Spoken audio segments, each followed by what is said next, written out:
In the year 2015, inside a military storage facility somewhere in the United States, a single M2 Browning 50 caliber machine gun was officially removed from active service. It carried serial number 324, the 324th M2 ever produced. It had served continuously for 94 years. It was older than every single soldier who had ever fired it, and it still worked.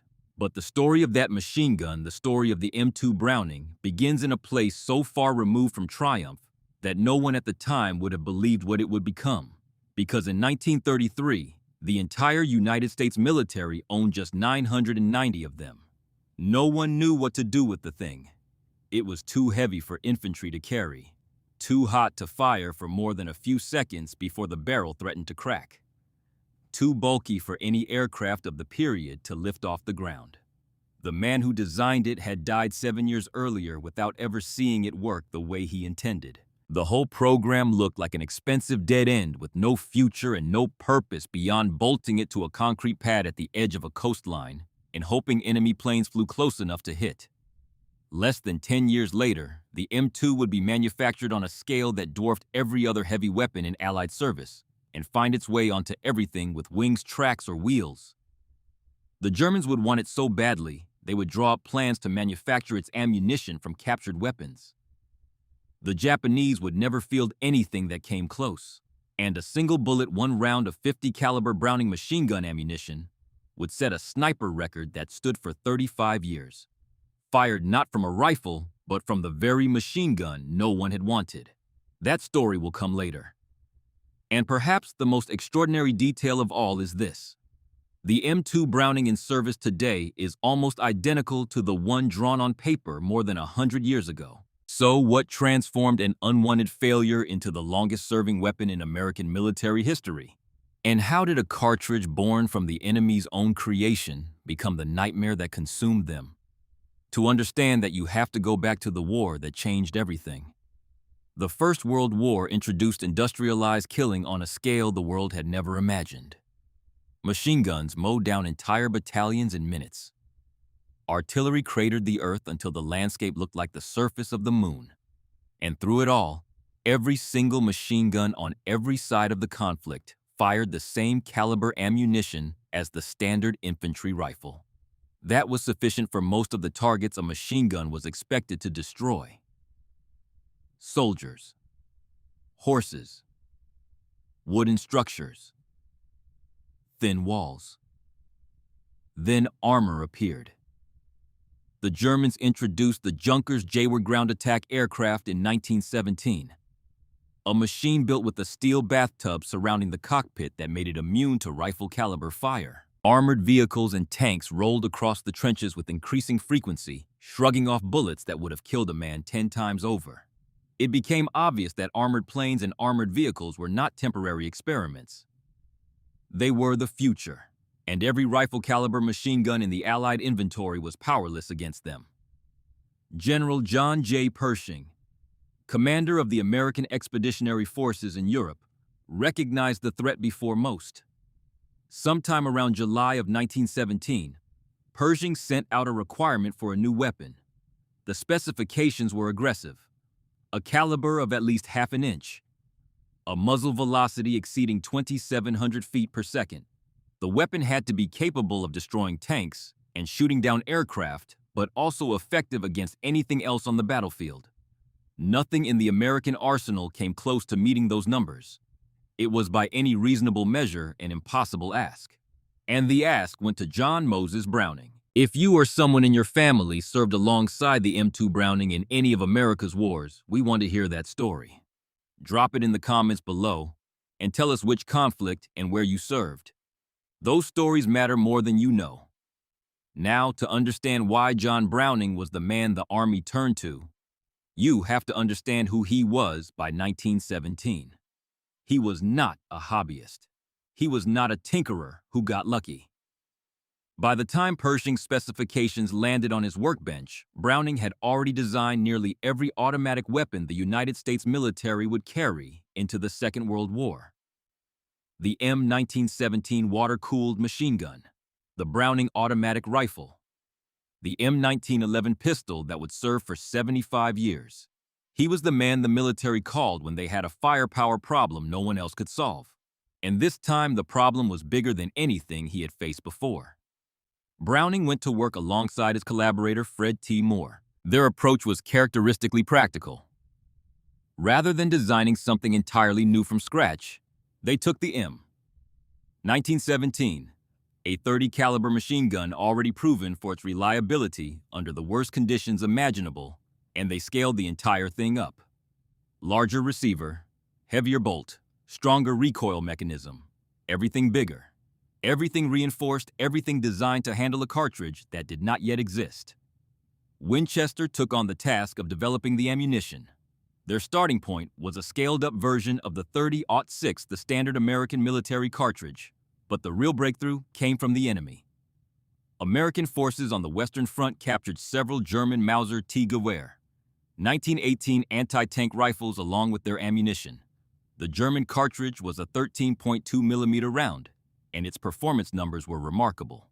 A muzzle velocity of 2,700 feet per second, an 800 grain bullet, the ability to penetrate 1 inch of hardened steel armor at a range of 250 yards. Those numbers matched almost exactly what Pershing had demanded. Winchester studied the captured German round and used its specifications to refine their own .50 caliber cartridge. Frankfurt Arsenal later took over final development. The result was the 50 BMG, the 12.7 by 99 millimeter cartridge, one of the most lethal rounds ever created. And here is the irony that sits at the foundation of this entire story. The Germans created the anti-tank cartridge.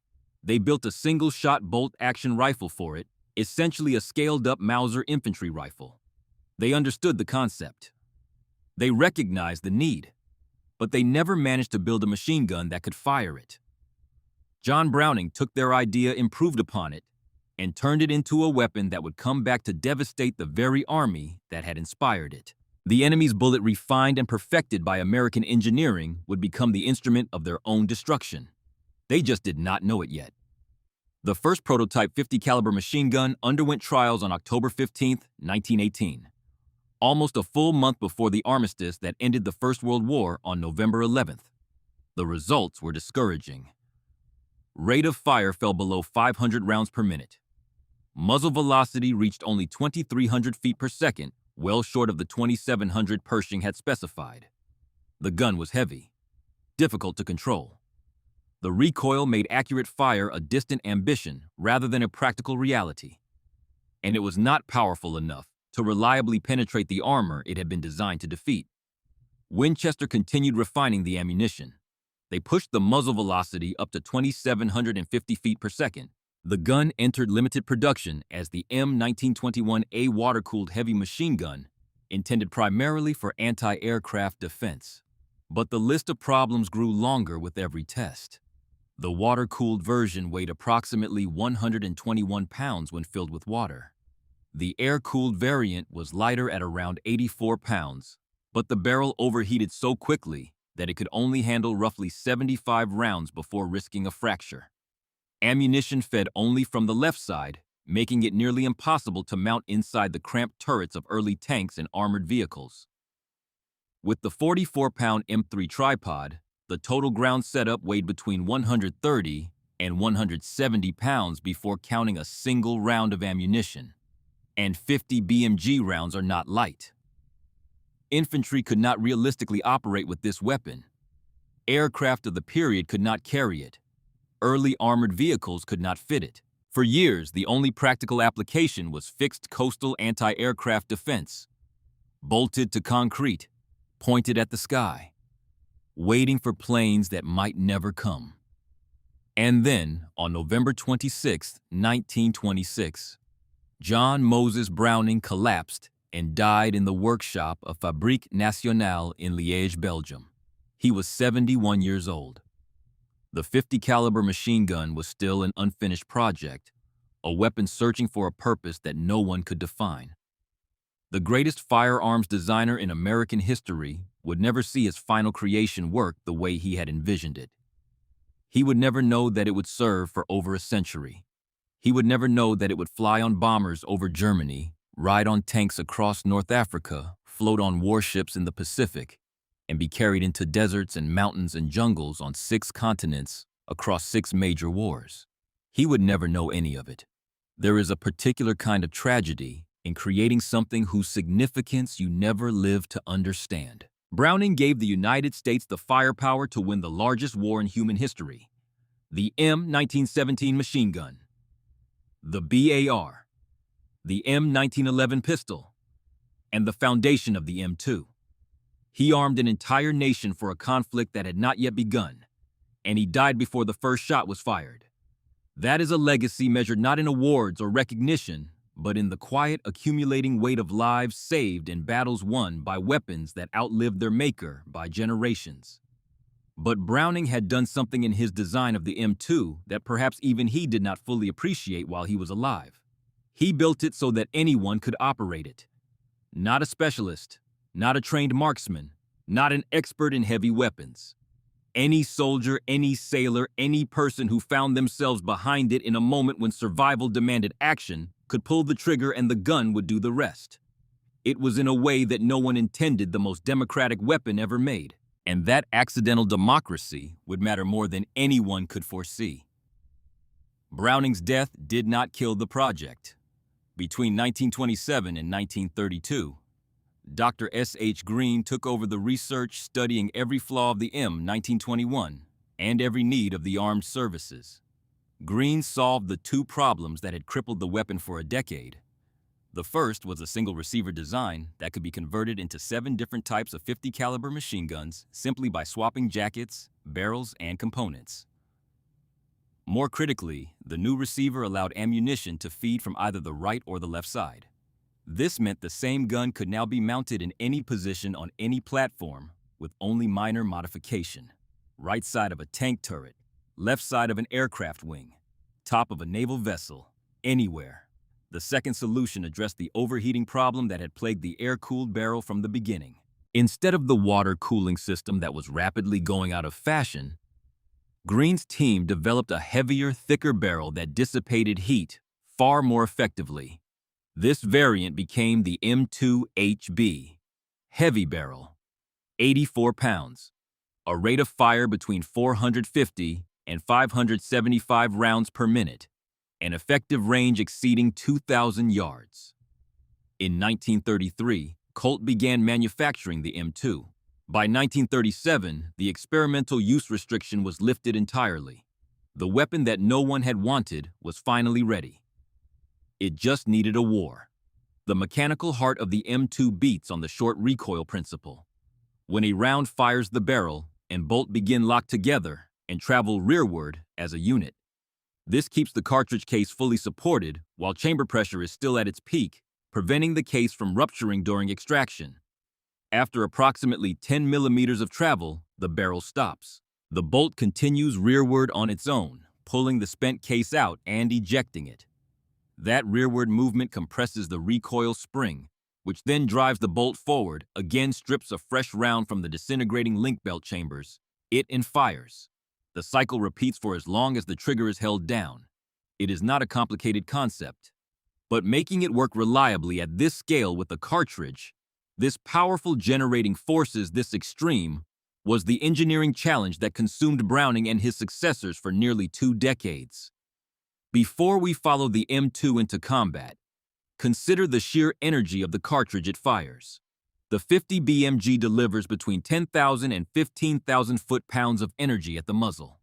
That is roughly 4 times what a 30-06 produces. Compared to the 8mm Mauser round that the German MG42 would later fire, and essentially any other infantry weapon of the period, the 50 BMG generates 5 to 10 times more energy. At 100 yards, it penetrates approximately 1 inch of hardened steel armor plate. A brick wall will not stop it. A sandbag bunker will not stop it. Very little that a soldier can hide behind will stop it for long. The ammunition was designed for versatility. Ball was the standard round, a copper jacket with the lead core more than sufficient to ruin anyone's day. Armor-piercing rounds carried a hardened steel or tungsten core marked with a black tip capable of punching through the side armor of light tanks and vehicles. Armor-piercing incendiary added a compound that ignited anything flammable once it penetrated. Armor-piercing incendiary tracer added a burning element in the base so the gunner could see where rounds were landing and adjust fire. The most common belt configuration loaded one tracer every fifth round, with the rounds in between alternating between ball and armor-piercing. A single burst carried every capability at once: penetration, ignition, visibility, destruction. Now the M2 was ready, but no one in the late 1930s knew exactly how or where this weapon would make its name.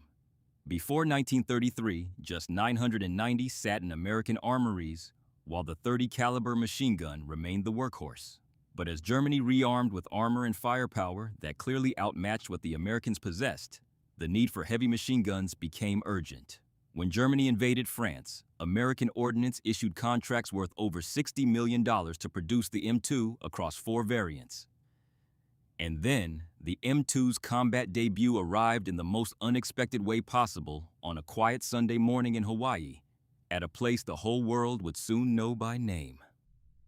December 7, 1941. Pearl Harbor. Doris Miller woke at 6 in the morning aboard the battleship USS West Virginia. He was 22 years old, born October 12, 1919, in Waco, Texas. The third of 4 sons born to sharecroppers Connery and Henrietta Miller. His grandparents had been slaves.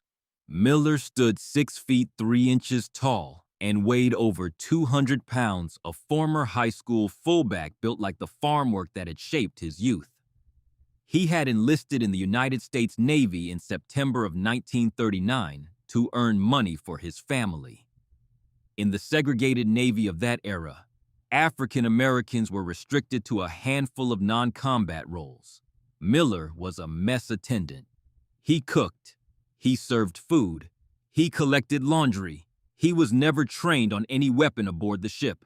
That morning, Miller finished serving breakfast and was gathering officers' laundry when the first torpedo struck the West Virginia at 7:57 a.m.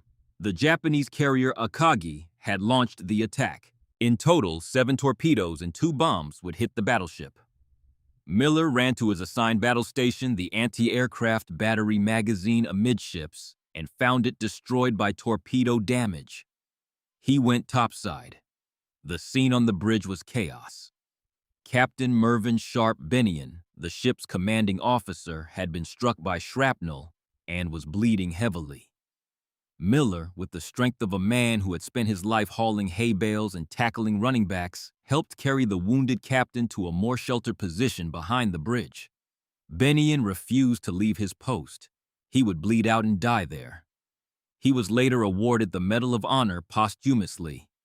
2 Browning M250 caliber anti-aircraft machine guns stood unmanned on the aft section of the bridge.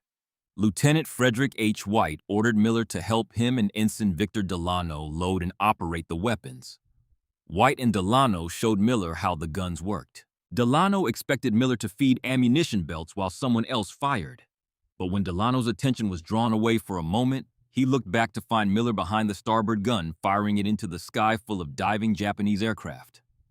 Dory Miller had never touched an M2 Browning in his life. He had never been trained on any machine gun. He had never been given the opportunity. But the gun did not require a certificate. It did not ask what school he had attended or what color his skin was, or whether the United States Navy considered him worthy of holding a weapon. In a military that told him he was fit only to serve food and wash laundry, the M2 Browning told him nothing at all. It simply waited for someone to stand behind it. And on that burning morning in Pearl Harbor, Dory Miller was that someone. He fired for approximately 15 minutes. He fired until the ammunition ran out. In the chaos of explosions, torpedo strikes, and strafing runs, Miller was officially credited with downing at least 1 Japanese aircraft, though he and other eyewitnesses claimed between 4 and 6. When asked afterward how he managed to operate the weapon with no training, Miller said simply, "It was not hard. I just pulled the trigger and she worked fine. I had watched the others with these guns. I guess I fired her for about 15 minutes. I think I got one of those Jap planes." When the gun went silent, Miller did not stop. He turned to the wounded. He pulled injured sailors through water covered with burning oil from the shattered battleship Arizona nearby. He dragged men to the quarterdeck in safety. The West Virginia was sinking, settling into the shallow harbor bottom.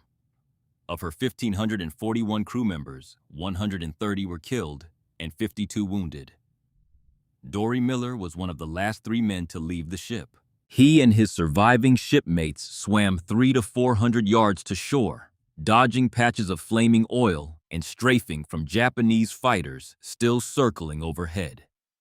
On May 27, 1942, Admiral Chester W. Nimitz, Commander-in-Chief of the Pacific Fleet, personally presented Miller with the Navy Cross aboard the aircraft carrier USS Enterprise at Pearl Harbor. Nimitz said that this marked the first time in the conflict that such high tribute had been made in the Pacific Fleet to a member of his race, and that he was sure the future would see others similarly honored for brave acts. Dory Miller did not survive the war.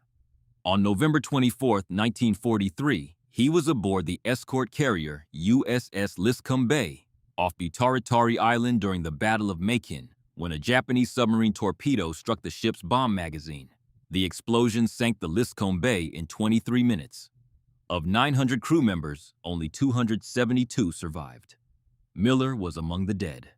He was 24 years old. In January of 2020, the United States Navy announced that its newest Gerald Ford-class nuclear supercarrier Civin 81 would be named the USS Doris Miller.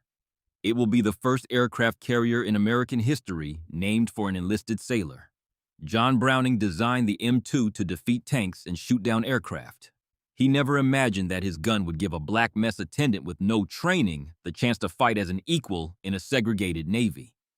He never imagined that the simplicity of his design, the fact that anyone could operate it, would become its most profound characteristic. Browning built a machine.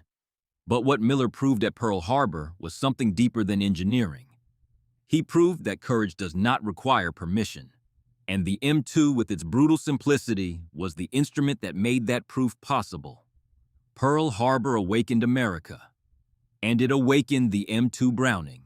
When Germany declared war on the United States days after the attack, the M2 went into mass production at a pace that staggered the industrial world. Contracts expanded. Factories tooled up. The weapon that had languished for 2 decades as an experimental curiosity was suddenly the most wanted piece of hardware in the American arsenal. Every half-track, every tank destroyer, every armored car, every landing craft, every patrol boat, and even jeeps would carry at least one. Always with plenty of ammunition. And very soon the Germans would discover that no amount of engineering brilliance on their side could answer what the Americans had bolted to the roof of every vehicle in their inventory. The M2 Browning went to war on wings first. The aviation variant, designated the AN/M2, was a completely different animal from the ground version that sat on tripods and turrets behind sandbags. The barrel was shorter and thinner to save weight. And this was possible because the cooling problem that tormented gunners on the ground simply did not exist at altitude. An aircraft traveling at several hundred miles per hour through freezing air at 10 or 15 or 20,000 feet handled barrel cooling automatically. Every second of flight was a second of forced air refrigeration across the entire weapon. Heat was no longer the enemy. Time was. And that is why the aviation M2 was tuned for speed. While the ground version cycled at roughly 500 rounds per minute, the aircraft variant exceeded 850. Some configurations reached 1,200 rounds per minute, which put it squarely in the neighborhood of the German MG-42 when measured purely by rate of fire. Except the M2 was throwing a bullet that was vastly larger and more powerful than anything the MG-42 could chamber. The reason for that extreme rate of fire was simple and ruthless. An enemy fighter crossing your gun sight or a target on the ground during a strafing run while you are traveling at 300 miles per hour gives you perhaps 1 or 2 seconds of firing time. That is all. One heartbeat of opportunity. So you need as many rounds in the air as physically possible during that sliver of time. And that is why American fighters did not carry just one .50 caliber machine gun. They carried 6 or 8. The P-47 Thunderbolt, that massive jug-shaped Republic fighter that could absorb punishment like a flying tank, carried 8 M250 caliber machine guns. The P-51 Mustang, the F-6F Hellcat, the F-4U Corsair, each carried 6. The Douglas A-26 Invader took the concept to its logical extreme with up to 18 M2s, 8 packed into the nose, 4 in each wing, 2 in a dorsal turret. When an A-26 opened fire, the combined output was a wall of half-inch steel moving at nearly 3,000 feet per second. The B-17 Flying Fortress. The backbone of the American strategic bombing campaign over Europe bristled with up to 1350 caliber machine guns positioned in turrets and flexible mounts covering every angle of approach. Tail, ball turret underneath, waist positions on both sides, top turret, chin turret on later models. Every one of them a Browning M2. When a formation of Luftwaffe fighters dove on a B-17 box formation, they flew into converging fields of 50 caliber fire from dozens of guns simultaneously. The 50 BMG was less powerful than the 20 or 30 millimeter autocannons mounted on some German fighters, but the Americans compensated with volume and ammunition capacity. And the 50 caliber round could still punch through an engine block or an armored pilot's cabin. It was more than sufficient to bring down any aircraft of the era. And when multiple guns concentrated their fire on a single ground target during strafing runs, the effect was devastating against hard targets as well. Locomotives, armored cars, supply trucks, even tanks caught in the open with their thin top armor exposed to plunging fire from above. But perhaps nowhere was the concentrated power of the 50 caliber more terrifying than in the M45 quad mount. Sometime around early 1944, a young man from Pittsburgh named Thomas Jankowski found himself assigned to an M16 multiple-gun motor carriage. He was 20 years old. The son of a steel worker, his mother sewed military uniforms in a factory that had been making women's dresses before the war. His older brother Stefan had been killed in North Africa in 1943 when a German artillery round hit his half-track.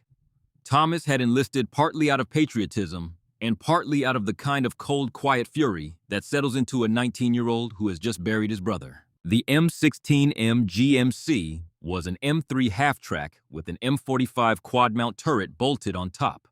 The M45 was the brainchild of the W.L. Maxon Corporation of New York, designed in 1943 to counter the relentless threat of German aircraft strafing Allied columns on the ground. The concept was straightforward. If one M250 caliber machine gun firing 500 rounds per minute was not enough to reliably hit a fast-moving airplane, then 4 of them firing simultaneously would be. The M45 mounted 4 M2HB heavy barrel machine guns in pairs on each side of an electrically powered turret. The turret rotated a full 360 degrees and elevated between -10 and +90 degrees, driven by an electric motor powered by 2 6-volt batteries, recharged by a small gasoline generator. Combined rate of fire approached 2,200 rounds per minute. Each gun was fed from a tombstone-shaped ammunition can holding 200 rounds and weighing 89 pounds. 2 loaders kept the cans full, while the gunner sat in the center of the turret, peering through a spiderweb graduated sight, and poured fire into the sky. Thomas was trained for the anti-aircraft role. He practiced tracking fast-moving targets, leading them by the correct angle, firing the upper pair of guns, while the lower pair cooled, then switching. The doctrine was clear. Protect the column from strafing. Deter enemy pilots from making low passes. Fill the air with enough hot metal that no reasonable pilot would risk flying through it. But by late 1944, something had changed. The Luftwaffe was dying. Allied air supremacy over Western Europe was nearly absolute. German fighters appeared less and less frequently over the front lines, and the soldiers operating the M45 quad mounts began pointing their guns at a different kind of target. They pointed them at the ground. If this story of American engineering and courage reminds you of someone who served, share this video with them. And hit subscribe so you do not miss the rest. We have much more to tell. Many decades later, a photographer in Tennessee named Ronnie Barrett would look at a picture of an M250 caliber machine gun, silhouetted against a river patrol boat, and wonder why no one had ever built a proper rifle around that cartridge. His answer to that question would change modern warfare forever. But that part of the story is still a long way off. In the winter of 1944, the M2 had a more immediate appointment with history. December 1944, the Ardennes Forest, the Battle of the Bulge. The German counteroffensive crashed through Allied lines with a speed and violence that caught the entire Western Front off guard. Panzer divisions and infantry poured through gaps in the American defenses. The weather was brutal. Snow, fog, temperatures well below freezing. Air support was grounded, and in the chaos of the initial breakthrough, mobile anti-aircraft battalions equipped with M45 quad mounts found themselves repositioned not to shoot at planes, but to shoot at the waves of German infantry advancing through the frozen landscape. Thomas Jankowski sat in the gunner's seat of his M16 half-track somewhere in that frozen hell, and squeezed the trigger. The sound of 450 caliber Browning machine guns firing simultaneously is not something that can be adequately described with words. It is not a sound. It is a physical event. The air itself seems to tear apart. The half-track rocks on its suspension. Brass casings glowing orange with heat cascade out of the receivers in a continuous metallic waterfall. And at the receiving end, anything moving stops moving. The M45 earned its nicknames in the Ardennes. The men who operated it called it the meat chopper. The Germans, those who survived encountering it, called it the Krautmauer. It is difficult to advance infantry across open ground when 450 caliber machine guns are hitting your formation with precision from half a mile away. The heavy rounds punched through the stone walls of farmhouses. They shattered trees at trunk level. They turned the frozen earth into geysers of dirt and ice. And they did it continuously, gun pair alternating with gun pair for as long as the loaders could keep feeding ammunition. Then came March of 1945. Oppenheim. The Allies were preparing to cross the Rhine River into the German heartland. The U.S. Third Army needed the bridges intact. The Germans understood this and launched a desperate air assault. 248 German warplanes, one of the largest Luftwaffe concentrations of the late war, attempted to destroy the bridge before Patton's army could cross. American anti-aircraft artillery battalions massed their M45 quad mounts along the riverbank and opened fire. When the smoke cleared and the last German fighter had either been shot down or driven off, the quad mounts were credited with destroying roughly 30% of the entire attacking force. The bridge was not touched. The Third Army crossed into Germany. Thomas Jankowski, if he survived the Bulge and the Rhine, and the final push into the collapsing Reich, would have come home to Pittsburgh carrying memories that no steelworker's son should have to carry. The sound of those 4 guns. The sight of what they did to men caught in the open. The weight of the 89-pound ammunition cans that his loaders lifted over and over until their arms shook and their gloves were soaked through with sweat that froze in the winter air. He would not have talked about it much. That generation rarely did. Back on the ground across every theater, the M2 served on Sherman tanks in a role that revealed the brutal pragmatism of armored warfare. The 50 caliber gun was mounted on the rear of the turret position so that it could not be aimed upward from inside the hatch. A soldier had to stand on the engine deck fully exposed to enemy fire from every direction to operate it. This made the gunner the most vulnerable person on the tank, but it also gave him the ability to point his weapon anywhere. American tankers developed a technique they called recon by fire. Rather than wasting a precious main gun shell on every suspicious hedgerow building or tree line, the tank commander would order a short burst of 50 caliber into whatever looked wrong. If someone was hiding behind that wall or inside that barn, one of 2 things would happen. Either they would return fire revealing their position for the main gun, or they would stay hidden and the 50 caliber rounds would find them anyway. At close range, the armor-piercing rounds punched through almost an inch of hardened steel. A brick wall offered no meaningful protection. A sandbag bunker could be chewed apart in seconds if the gunner held the trigger long enough and kept his rounds on the same point. In the Pacific Theater, The M2 found yet another role. Japanese tanks were built lighter and with thinner armor than their German counterparts. The 50 BMG could penetrate the side armor of most Japanese tanks at combat ranges. During banzai charges, when waves of Japanese infantry rushed American positions in terrifying human wave assaults, the M2 on its ground tripod became the last line of defense and the most lethal one. The psychological effect of that relentless thundering fire on men charging with bayonets across open ground was as devastating as the physical damage. The 50 BMG filled a gap in the American arsenal that no other weapon could.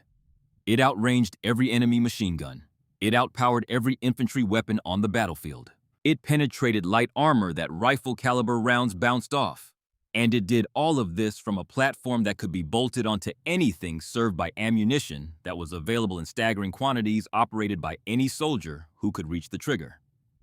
Which brings us to the question that the 50 caliber's sheer power inevitably raises. What does a round like this actually do when it hits a human body? According to wound ballistics research, the threshold for high-energy tissue destruction begins at a projectile velocity of approximately 2,000 feet per second. The 50 BMG exceeds that threshold by nearly 50%. When the round enters tissue, it compresses the flesh around it, violently transferring its enormous kinetic energy and creating what is known as hydraulic shock. The tissue is pushed outward in a temporary cavity far larger than the bullet itself, then it snaps back. Every bullet does this to some degree.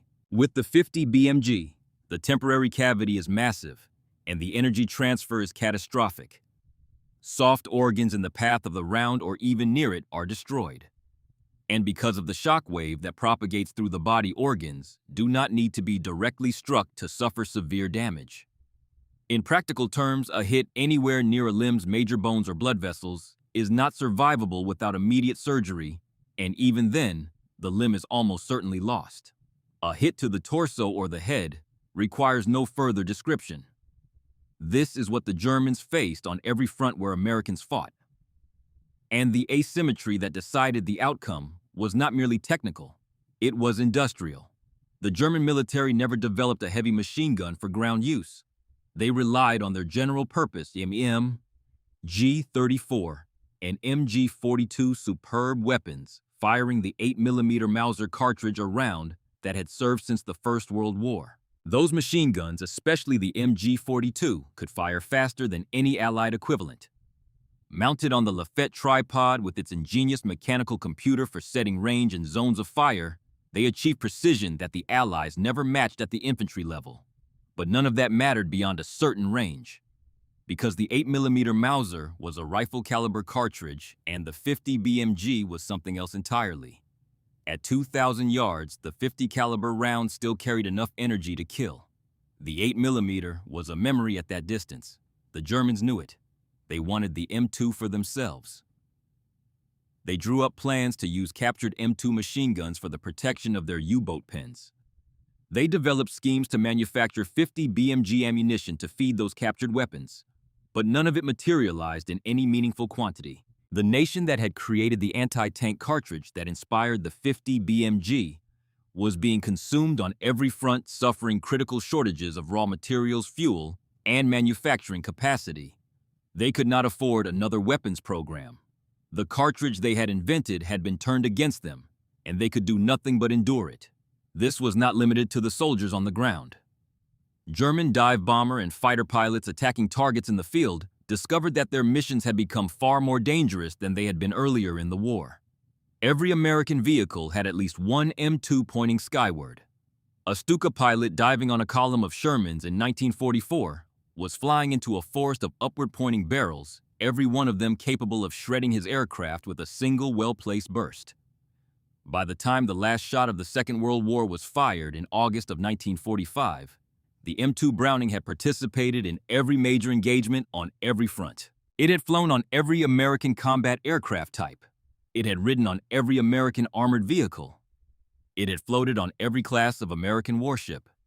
The scale of its production had outpaced every other heavy weapon in the Allied inventory, and the men who had faced it, German and Japanese alike, respected it above almost any other weapon the Americans possessed.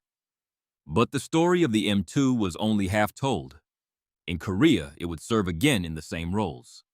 On tanks, on half-tracks, on frozen hilltop positions where the M45 quad mount would once more prove its worth against Chinese and North Korean infantry advancing in massed formations. The Korean War confirmed what the Second World War had already established. The 50 caliber Browning was not a weapon for one conflict. It was a weapon for all conflicts. And then came Vietnam, a different war in every way. Jungle instead of desert, guerrilla instead of conventional, ambush instead of frontline. The M2 adapted again, mounted on gun trucks protecting supply convoys, along roads laced with Viet Cong ambushes on riverine patrol boats, threading through the Mekong Delta on base perimeters, where the quad mount still served as the most terrifying thing a sapper could encounter in the dark. But it was in Vietnam that someone would look at the M2 Browning, a weapon designed to shoot down airplanes and destroy light armor, and see something that no one else had ever seen. Not a machine gun, not an anti-aircraft weapon, not a vehicle-mounted suppression tool, a sniper rifle. Hill 55 rose out of the flat green landscape south of Da Nang like a fist pushed up through the earth. It was not much of a hill by any standard, except the one that mattered in Vietnam, which was that it offered a clear view of the surrounding terrain and the enemy who moved through it. In 1966, the 1st Marine Division Sniper Platoon operated from Hill 55, and the man responsible for building that platoon into something the North Vietnamese would learn to fear was Captain Edward James Land. Land believed in snipers the way an engineer believes in precision. He understood that one well-aimed shot could accomplish what 100 rounds of suppressive fire could not. He pushed the Marine Corps to develop snipers in every platoon, and he recruited the best marksmen he could find. Land looked for a specific kind of man, not just someone who could shoot because the Marines had plenty of those. He wanted men with disciplined patience and the particular stillness of mind that allows a person to lie motionless for hours in heat and insects and fear, waiting for a single moment that might last less than a second. In 1966, Land found exactly what he was looking for: a staff sergeant from Arkansas who had won the Wimbledon Cup the year before. Carlos Norman Hathcock II was born on May 20, 1942 in Little Rock, Arkansas. His parents separated when he was young, and he grew up in the small town of Wynne, raised by his grandmother Myrtle in a house where money was scarce and meals were not guaranteed. Hathcock taught himself to shoot out of necessity as much as passion. He hunted rabbits and squirrels with a single-shot .22 caliber rifle, partly because he loved the woods and partly because his family needed the meat. As a boy, he would take his father's old war relic Mauser and pretend he was a soldier playing in the hills and creek beds around Wynne, dreaming of the day he would become a United States Marine. On May 20th, 1959, his 17th birthday, Carlos Hathcock enlisted in the Marine Corps with his mother's written permission. He weighed 140 pounds. Within a few years, he had broken nearly every marksmanship record the Marines kept track of. In 1965, he won the Wimbledon Cup at Camp Perry, Ohio, the most prestigious prize in American long-range rifle, shooting a 1,000-yard championship that separated the best from everyone else. Hathcock was the best. He deployed to Vietnam in 1966 as a military policeman, a role that lasted about as long as it took him to volunteer for combat. He was transferred to the 1st Marine Division Sniper Platoon on Hill 55, and from that day forward, the war in his sector changed. Hathcock's primary weapon was the Winchester Model 70, chambered in .30-06, fitted with a standard 8-power unertl scope. He also used the M40 Remington 700 in .308. But his methods were what set him apart. He moved through the jungle like water through grass. He could lie in the same position for days without being detected. He once low-crawled 1,500 yards across an open field over the course of 3 sleepless days to assassinate a North Vietnamese general, firing a single round from 700 yards that struck the man through the heart, then vanishing into the tree line without being seen by the hundreds of soldiers who searched for him afterward. Captain Land, who had recruited him, and who understood what Hathcock was better than most, said simply that Carlos became part of the environment. He totally integrated himself. He had the patience, drive, and courage to do the job. The North Vietnamese and Viet Cong called him Long Trong, White Feather, because Hathcock wore a white feather tucked into the band of his bush hat, an act of defiance that amounted to daring the enemy to find him. They put a bounty on his head. They sent a platoon of counter-snipers specifically to hunt White Feather. When the Marines on Hill 55 learned about the bounty, many of them began wearing white feathers in their own hats to confuse the enemy and protect their sniper.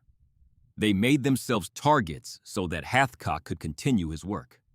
One of Hathcock's most famous engagements was against an enemy sniper who had been sent to kill him. The two men stalked each other through the jungle for days. Hathcock eventually spotted a glint of light in the vegetation, the reflection of the sun off a rifle scope. He fired a single round that passed through the enemy sniper's own scope and into his eye, killing him instantly. The geometry of that shot means that the enemy's rifle was pointed directly at Hathcock at the moment he fired. They were aiming at each other simultaneously. Hathcock was simply faster. Staff Sergeant Bobby Ray Tanner watched all of this from closer than most. Tanner was 26 from Alabama, the son of a coal miner who had joined the Marines to escape the poverty that had swallowed everyone he knew growing up. He served as a spotter in the sniper platoon, working alongside Hathcock on Hill 55, and he had seen enough by 1967 to understand that Hathcock operated on a level that most men could not reach.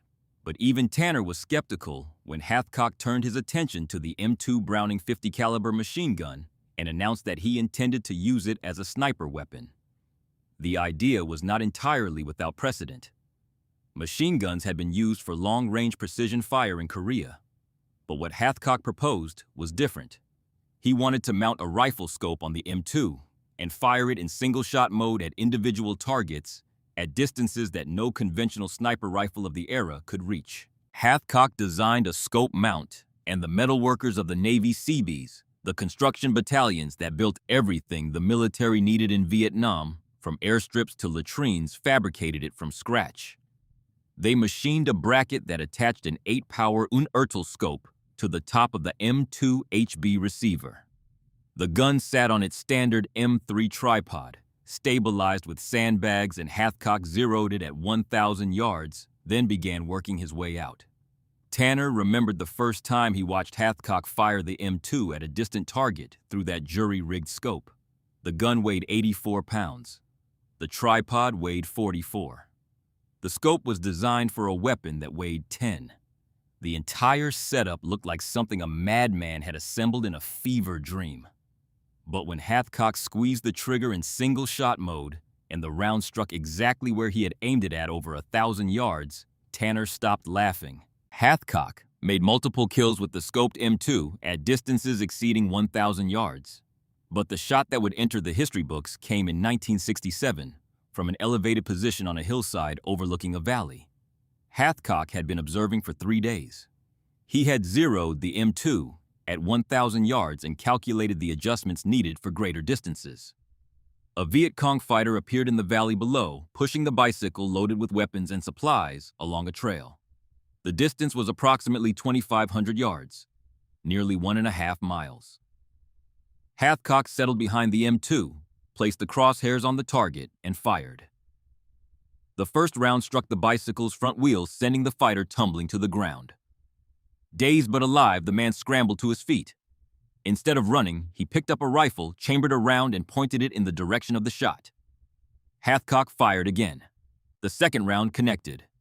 The distance was approximately 2,286 meters. It was the longest confirmed sniper kill in recorded history, shattering a record that had stood since 1874, when buffalo hunter Billy Dixon had made a shot at 1,538 yards during the Second Battle of Adobe Walls.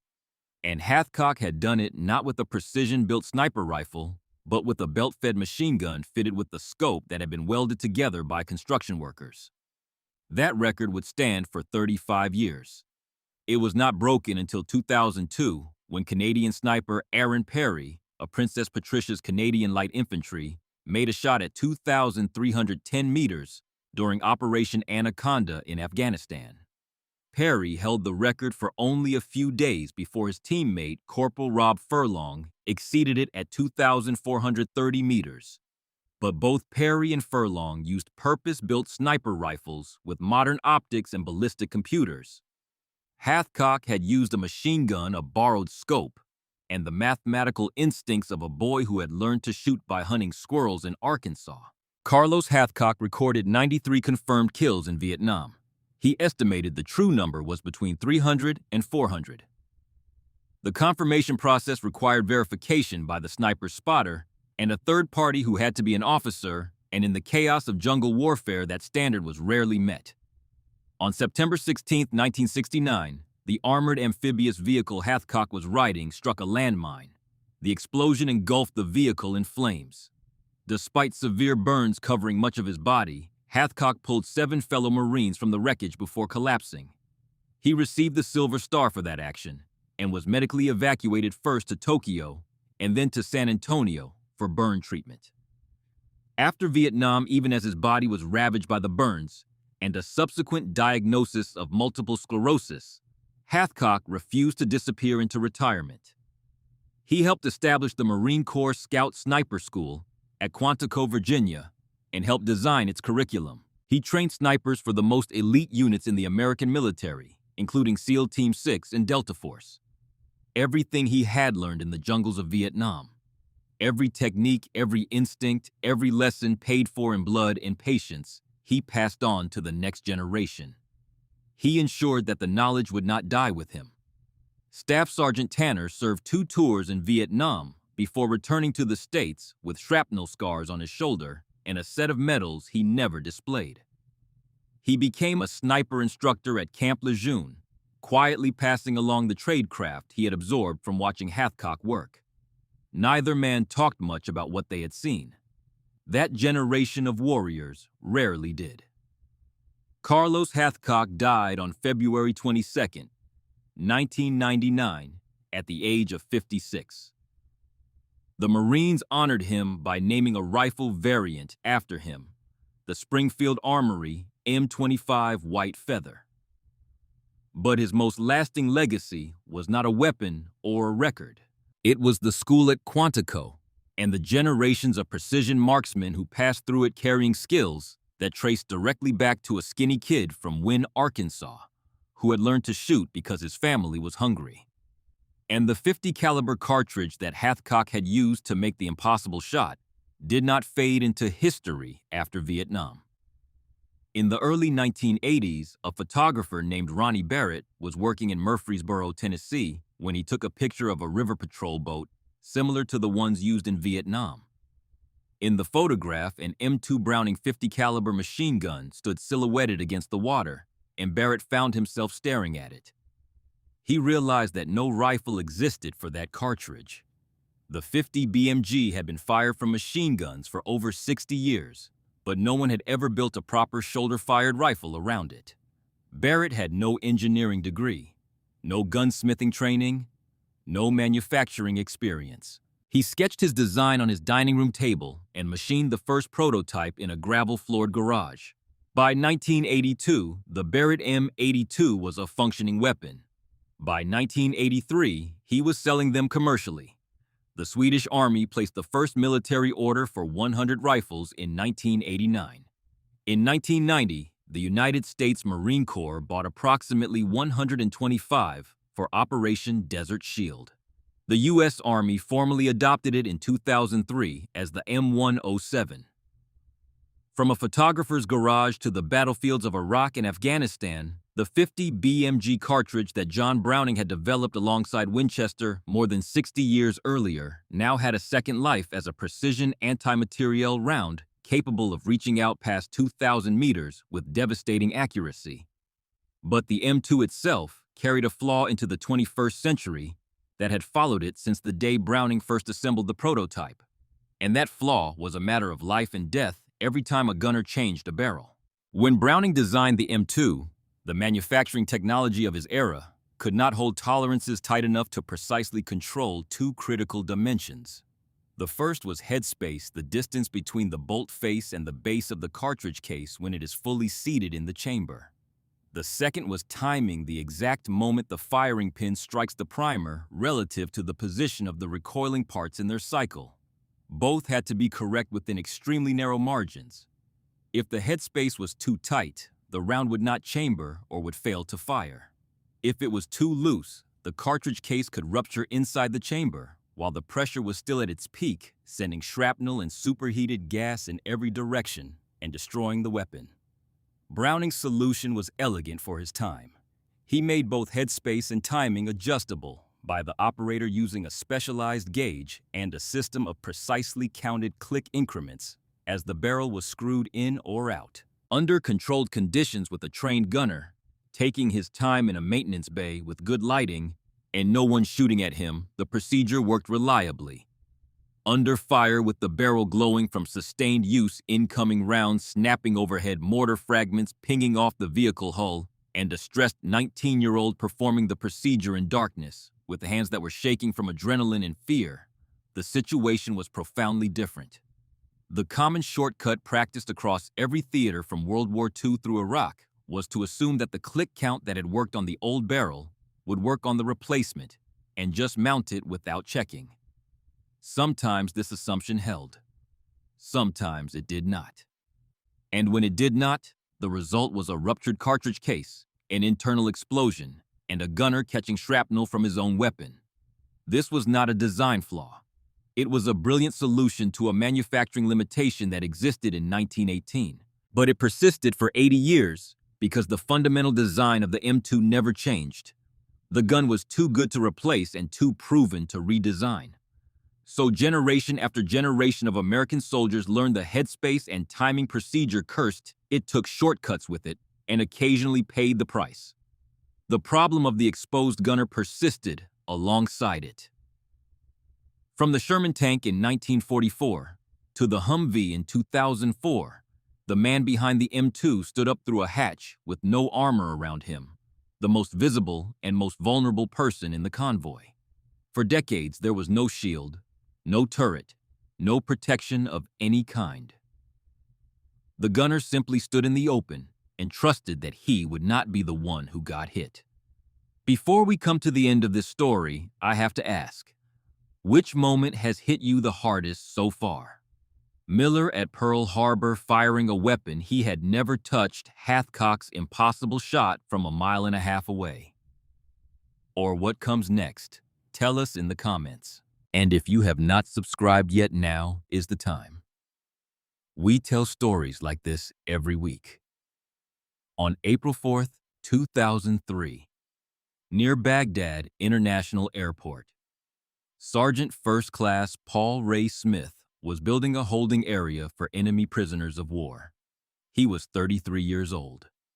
Born September 24th, 1969 in El Paso, Texas, raised in Tampa, Florida. He had wanted to be a soldier for as long as anyone who knew him could remember.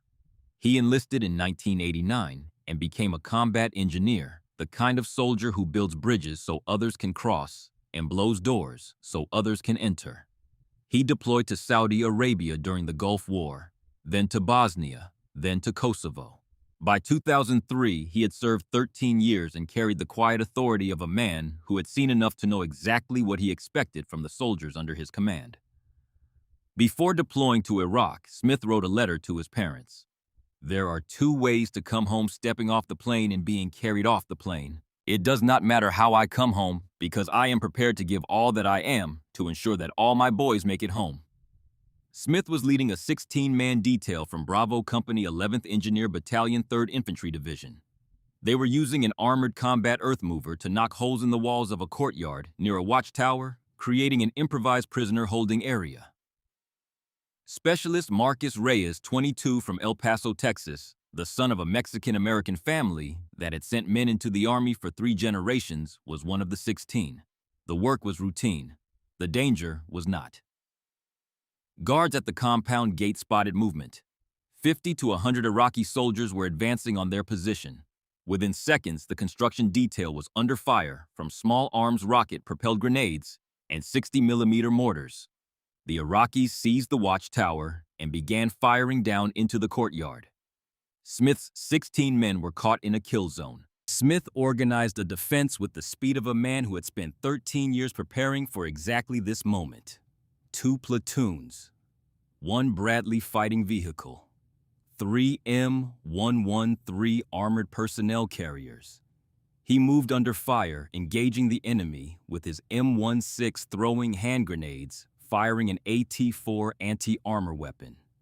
When an RPG and a mortar round hit one of them 113s, wounding all 3 crew members inside, Smith ran through the fire to pull them out. The Bradley expended its ammunition and was forced to withdraw to reload. Behind Smith's position, more than 100 American soldiers lay in the task force forward aid station, many of them already wounded from earlier fighting. If the Iraqis overran Smith's line, they would reach the aid station. There was no fallback position. There was no reserve force.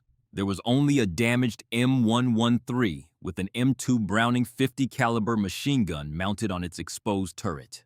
Smith climbed up onto the M113. He positioned himself behind the M2. He was completely exposed. No armor, no shield, no cover of any kind. Just a man standing in a hatch with a machine gun that had been designed 86 years earlier by a gunsmith who had died before it ever fired a shot in anger. Marcus Reyes was below throwing ammunition cans up to Smith. Smith opened the receiver, seated the belt, slammed the cover down, racked the charging handle, and opened fire. The 50 caliber rounds tore into the Iraqi positions.